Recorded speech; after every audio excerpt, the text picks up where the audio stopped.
Ja hissi numero 2, koska tietenkään yhdellä hissillähän se olisi epäloogista sillä päästä.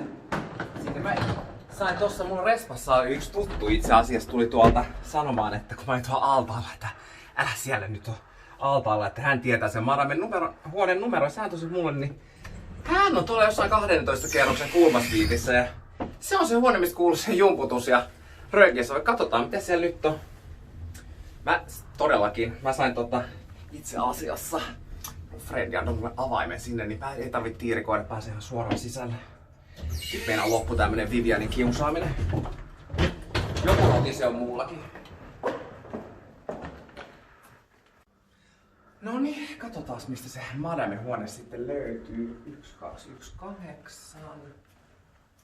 1, 2, 1, 2, 2. Täällä on ovet auki. Haloo, moi! Madame, hei! Haloo, moi! Onko se täällä vessassa? Moi! Vivian täällä. Ai ei täällä. Miksi siellä on? No mutta hei, tulkaa sisään vaan katsotaan. Herra Jumala. Nyt on tainnut kuulkaa Madamella lähteä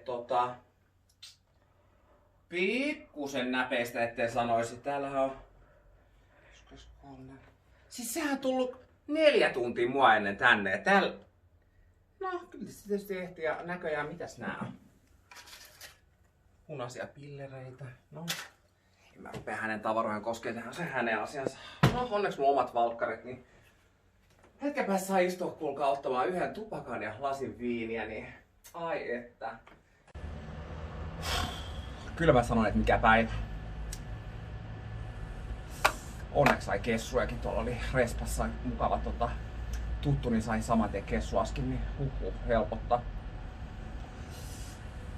Ei näy Madameen mailla haameella, mutta tietysti mitä se oli jättänyt jääkaappiin.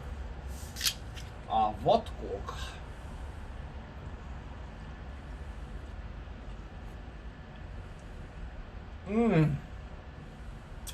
Ensipurasu. Aamulla päivystystä, että sellaista. Jos mietitte, että mä juon suoraan pullosta, että miksi, niin johtuu ihan siitä, että täältä on kaikki lasit nyysitty tai paskana tuolla lattialla, että johtuu ihan vaan siitä. Mut parempi näin. Kyllä aivan loppu. Onneksi toi viini auttaa. Ja rööki. Vitun Madame.